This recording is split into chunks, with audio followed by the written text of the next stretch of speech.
Humain, je suis celui que tout le monde appelle le prophète. Tu ne me connais pas, mais il était nécessaire que tu me voies, et c'est désormais chose faite. Pourquoi les gens m'appellent ainsi, te demandes-tu?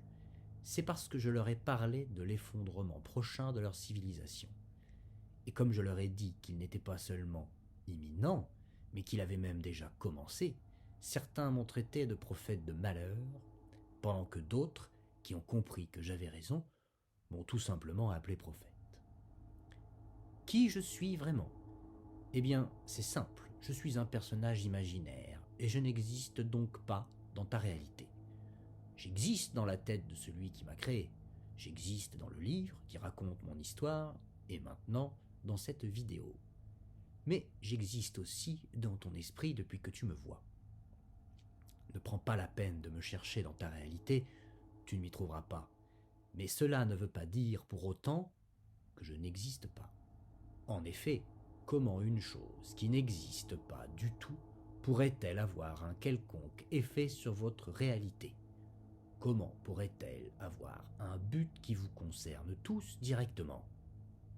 Sache-le, je n'existe effectivement que dans un seul but: modeler l'humanité qui survivra à l'effondrement pour la rendre plus humble, plus mature et plus sage. Mais il faudra aussi qu'elle reste capable de fonder une nouvelle civilisation globalisée, pérenne et en équilibre avec le reste du vivant. Vaste chantier, n'est-ce pas?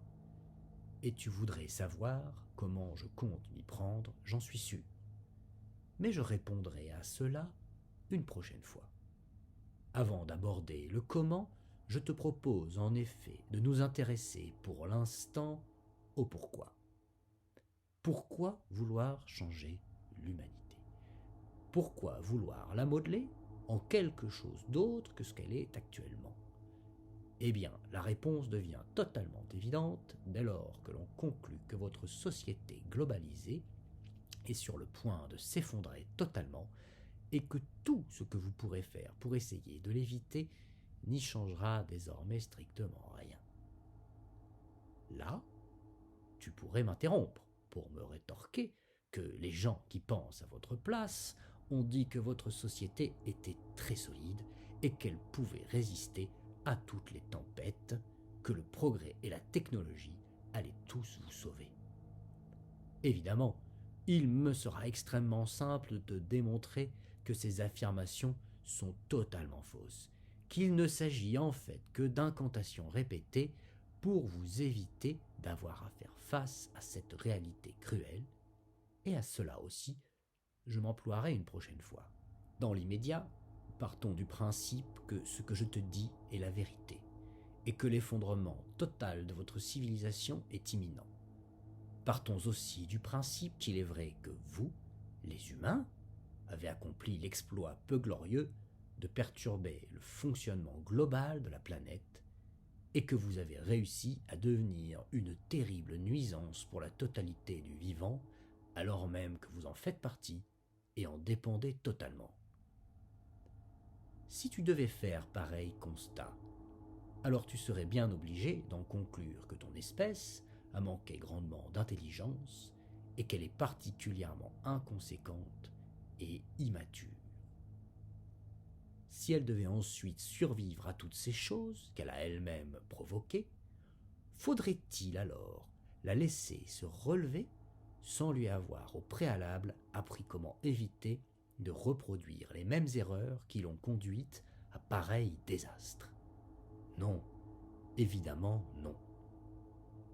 Humain, quand ta civilisation va finir de s'effondrer et qu'il n'y aura plus assez de richesses pour que tout le monde arrive à vivre, tu vas alors te retrouver face à l'émergence d'un nouveau monde dur et violent, à n'en pas douter. Tu seras alors confronté à un premier choix: détruire ta manière de penser, qui sera alors inadaptée à ce monde, ou bien mourir. Si tu choisis la première solution, ton esprit deviendra alors pareil à une terre vierge et tu devras faire un second choix. Que souhaiteras-tu devenir? quel nouveau système de pensée vas-tu bâtir? Quelles seront désormais tes nouvelles notions de bien et de mal? De ce choix, il découlera ensuite les personnes avec lesquelles tu collaboreras et celles contre lesquelles tu combattras. Et si une majorité de gens font alors les mauvais choix et construisent des sociétés vicieuses comme votre société actuelle, ce seront elles qui remporteront la victoire.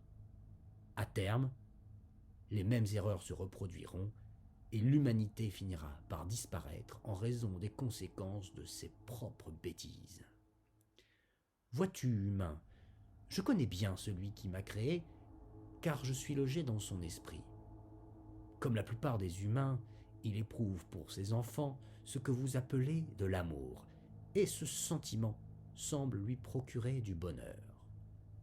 De ce fait, il souhaite, logiquement, qu'ils puissent eux aussi accéder à pareil bonheur, estimant qu'il serait particulièrement égoïste de les en priver. De même, il suppose que ses enfants souhaiteront la même chose pour les leurs, et ainsi de suite au fil des générations. L'extinction de son espèce est donc la chose qu'il souhaite repousser autant que possible. Et pour espérer éviter l'extinction dans quelques siècles, il faut que l'espèce humaine arrive à trouver et à maintenir un équilibre parfait avec le reste du vivant. Dans le même temps, pour être en mesure de remplir le rôle qui est le sien au sein de la nature, elle doit mettre en valeur les particularités et les qualités qui sont les siennes. De fait, fonder une nouvelle civilisation globalisée, mature et sage, fait aussi partie de l'objectif. Voilà, humain, pourquoi j'ai été créé. Modeler l'humanité comme il convient de la modeler, pour tenter de la sauver de sa propre inconséquence et de sa propre immaturité, pour tenter de la sauver d'elle-même.